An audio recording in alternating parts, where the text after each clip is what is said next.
Shalom Godly Family yang dikasihi Tuhan, mari kita kembali menikmati teh hangat, teduhkan hati dan hadirkan semangat dengan merenungkan firman Tuhan yang terambil dari kitab Mazmur pasal 131 ayat 1-3.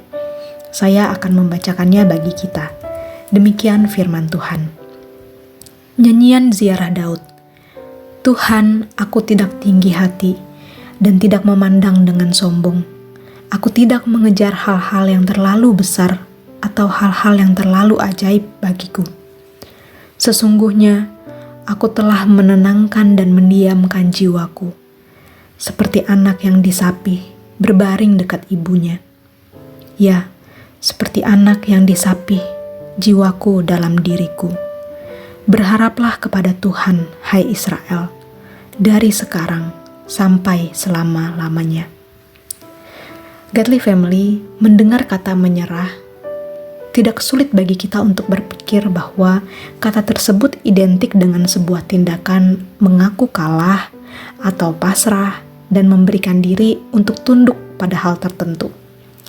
Akan tetapi ada banyak keadaan yang dapat menjadi konteks di mana tindakan menyerah ini mungkin untuk dilakukan.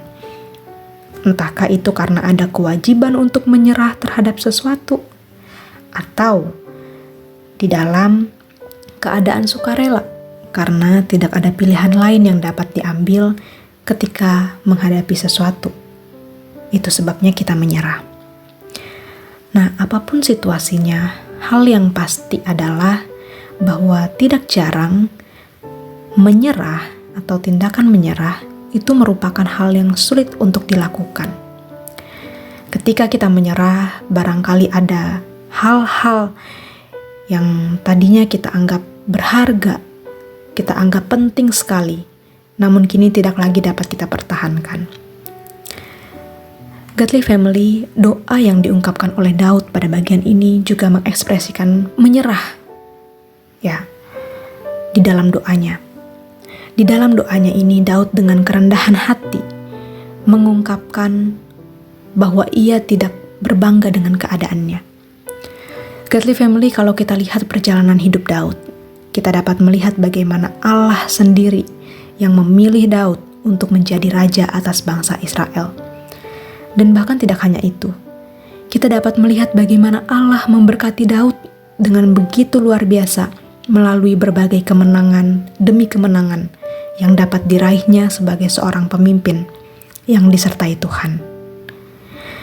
Bagaimana Daud mengalahkan Goliat tanpa pasukan perang, bagaimana Daud dapat lolos saat melarikan diri dari tangan Saul yang hendak membunuhnya, dan bagaimana Daud juga dapat memperluas kerajaannya. Kita dapat melihat kisahnya di dalam 2 Samuel pasal 8. Namun di tengah semua keadaan tersebut, Daud tetap menunjukkan kerendahan hatinya di hadapan Tuhan. Bahkan Daud menggambarkan bahwa keadaannya adalah menenangkan diri dan mendiamkan jiwanya seperti anak yang disapih ibunya.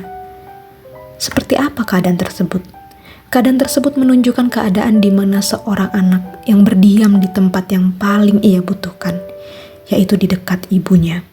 Tidak peduli betapapun banyaknya pilihan hiburan di luar sana, seorang anak kecil akan tetap memilih berada di dekat ibunya sebagai tempat yang paling aman dan paling dibutuhkan oleh anak tersebut.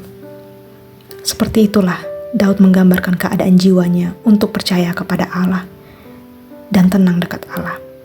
Dan kemudian Daud menyatakan dorongannya untuk berharap kepada Allah dalam kondisi apapun, dari sekarang sampai selama-lamanya. Godly Family, di dalam keadaan apapun kita, hendaklah kita mengarahkan jiwa kita kepada Allah dan tetaplah berharap kepada Allah.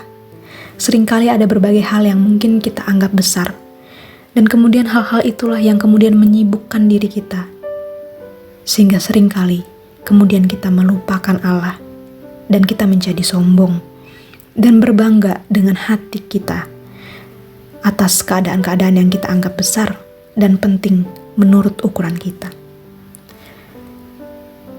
Padahal Allah satu-satunya tempat perlindungan dan keamanan jiwa kita.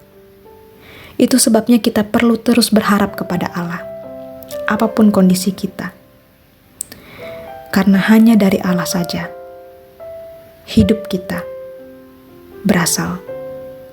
Mari Godly Family, kita bersatu di dalam doa. Tuhan, kami bersyukur karena anugerah yang Tuhan berikan di dalam setiap kehidupan kami. Tuhan, seperti doa Daud, ajarlah kami, tolong kami untuk memiliki kerendahan hati, kesadaran penuh bahwa hidup kami bergantung pada Tuhan. Tolonglah kami untuk tetap mengarahkan jiwa kami, untuk tetap berharap kepada Tuhan di dalam apapun kondisi kami, karena sesungguhnya